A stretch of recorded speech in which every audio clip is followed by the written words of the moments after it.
کہ دوستو یاد رکھنا، تگڑا اور مضبوط جوان پتہ کون ہوتا ہے؟ جس کی نظریں پوری طرح اس کے کنٹرول میں ہوں۔ یہ علامت جوانی ہے۔ جس آدمی کا پوری طرح، دو لوگ دنیا میں کبھی کوئی کارنامہ سر انجام نہیں دے سکتے، ایک جو حرام کھاتا ہو، ایک جس کی نظر ناپاک ہو۔ محمد بن قاسم جب یہاں آئے تھے نا تو ایک دن بڑے پریشان تھے، تو ایک بزرگ کہنے لگے آپ کیوں پریشان ہیں؟ کہنے لگے راجہ دہر سے مقابلہ ہے اور ہماری فوج تو سندھ کے رستے بھی نہیں جانتی، زبان بھی نہیں جانتی، لڑیں گے کیسے؟ 2-4 دن کے بعد ان بزرگوں کی دوبارہ محمد بن قاسم سے ملاقات ہوئی تو بڑے خوش تھے۔ کہا اب آپ کیوں خوش ہیں؟ کہنے لگے وہ میرا مقابلہ نہیں کر سکتا، میں نے تحقیق کر لی ہے۔ کہا کیوں؟ کہنے لگے نظر کا گندہ ہے، اور جو نظر کے گندے ہوتے ہیں وہ میدانوں میں ٹھہرا نہیں کرتے۔ میدان کے لیے نکلنے کے لیے پاک جوانی کی ضرورت ہوتی، تطہیر مزاج ہونا ضروری ہوتا ہے، پاکیزہ افکار اور سچی اور سچی ستھری سوچوں کا ہونا ضروری ہوتا ہے۔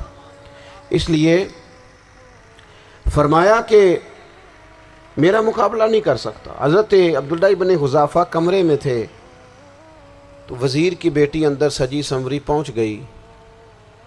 جیسے ہی آپ نے اس کفر کی چال کو دیکھا تو تیمم کر کے نفل شروع کیے۔ وہ ساری رات بیٹھی رہی، رب کا بندہ ساری رات عبادت کرتا رہا۔ عبادت بڑا سہارا ہے، مصلی بڑا سہارا ہے اللہ کے بندوں۔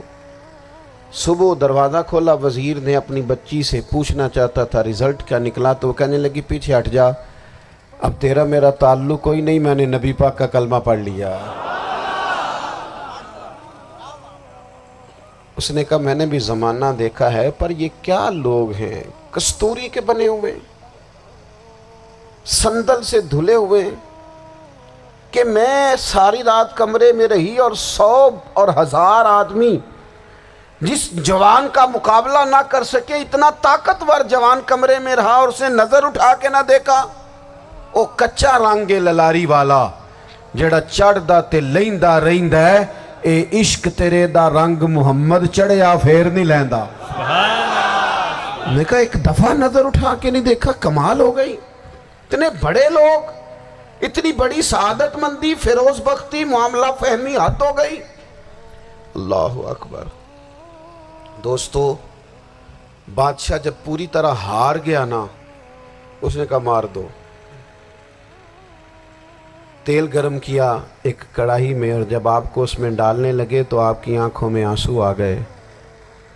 بادشاہ کا خیال ہوا شاید نرم ہو گئے ہیں، کہنے لگا روئے کیوں؟ فرمانے لگے سوچتا ہوں جان ہی ایک ہے، کتنا مزہ ہے اس کی راہ میں جان دینے کا، کتنی لذت ہے اس کے نام پر مرنے میں، کتنا لطف ہے۔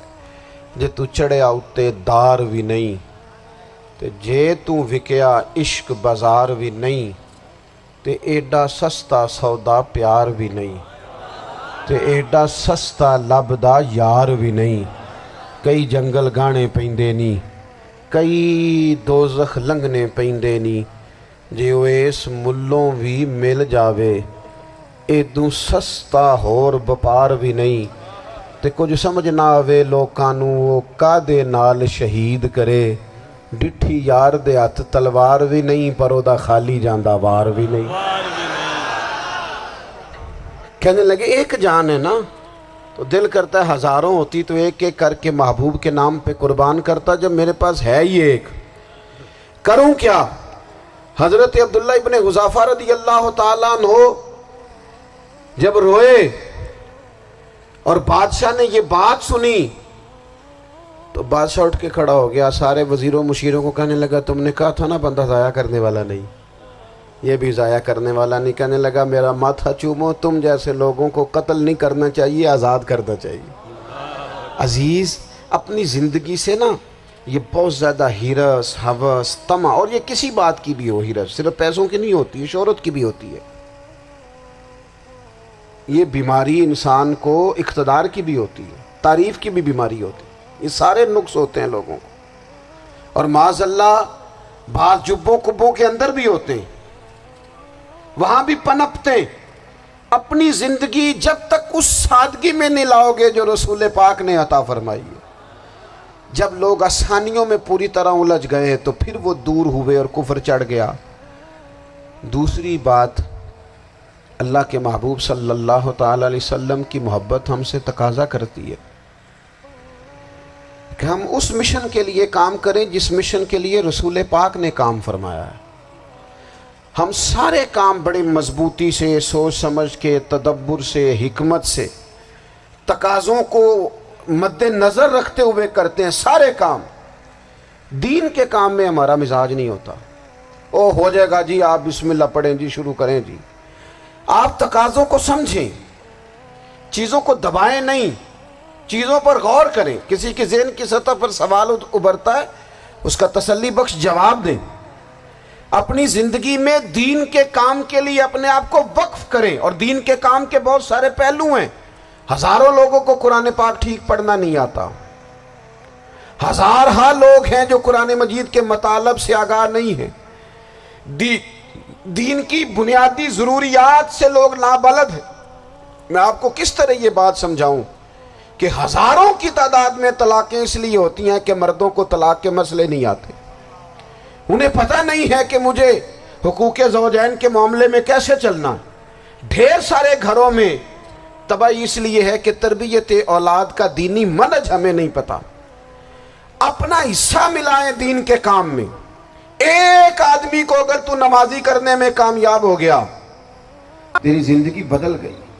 وہ دین بیزار لوگ جو ہمارے بیچ بیٹھ کے ہماری نوجوان نسل کو پگڑی اور داڑھی کا نام لے کے بنیادی طور پر دین سے دور کرتے، ایسے نوجوانوں کو دین کا پیغام محبت دے کر دین کے قریب کرنا ہماری ڈیوٹیوں کا حصہ ہے۔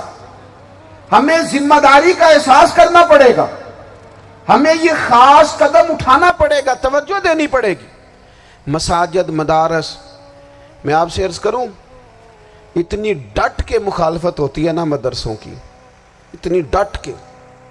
میں ادارہ چلاتا ہوں، اس کے چلانے میں جو مشکلات ہیں وہ تو ہم بتا نہیں سکتے آپ کو، اس لیے کہ میری قوم، میرا اس قوم سے تعلق ہے جو نعت خواں امیر کرنا چاہتی ہے، مدرسے نہیں۔ ہاں، نقیب خطیب پیدا کرنا چاہتی ہے، شعر و شاعری کی زندگی کو پروان چڑھانا چاہتی ہے۔ فقط ہمارا ان لوگوں سے تعلق ہے جو لاکھوں کروڑوں روپیہ محافل پہ لگائیں گے، اور قاری صاحب بیچارے اگر مسجد کا کوئی ہونے والا کام کسی وقت بتا دیں گے تو وہ بڑی مشکل آ جائے گی ان کے لیے۔ یہ کیسے ہو سکتا ہے، آپ نے یہ ڈیوٹی بتا دی۔ مدارس، اور جتنا اہم رول دین کو پھیلانے میں مدارس اسلامیہ کا ہے، اتنی زبردست، لوگوں کا خیال ہوتا ہے میری طرح کے لوگ شاید کام کرتے ہیں، ڈیوٹی کرتے ہیں۔ یہ 10-15 لوگ آپ کو نظر آتے ہیں جو آپ کو کہیں میڈیا پر یا ادھر ادھر ڈیوٹی کرتے، مخلص لوگ اپنی جگہ پہ، وہ بھی بڑا ہی کام کر رہے ہیں، جو میڈیا پہ آ کے بھی اخلاص سے اور درد دل سے کو دین کی، ان کی بھی کسی بات کی حوصلہ شکنی نہیں۔ لیکن ہزارہا اساتذہ جو مدارس میں بیٹھ کے پڑھاتے ہیں، جنہوں نے وہ سارے لوگ تیار، آپ سمجھ نہیں سکتے کتنا بڑا کام۔ حفظ کا استاد جو ہوتا ہے نا، اس کی ڈیوٹی 24 گھنٹے ہوتی ہے، فجر سے پہلے، اور اس نے بچوں کو اٹھانا ہے۔ تنخواہ تو ہم انہیں دینا نہیں نہ چاہتے جی، تنخواہ نہیں دے دی انہوں نے، ہم بھی مولوی امیر نہ ہو جانا۔ مولوی نو تے سوٹ بھی 27ویں والی رات دے ہے تاکہ کدھر سوان کے عید والے دن پا نہ لوے، چونکہ 27ویں تو بعد تے درزی پھڑتا ہی کوئی نہیں، کیوں حضرت ایسا ہی ہے نا، اس وقت تو نہیں نہ لیتا۔ تو ہم چاہتے ہیں مولوی ہماری مرضی کے ہماری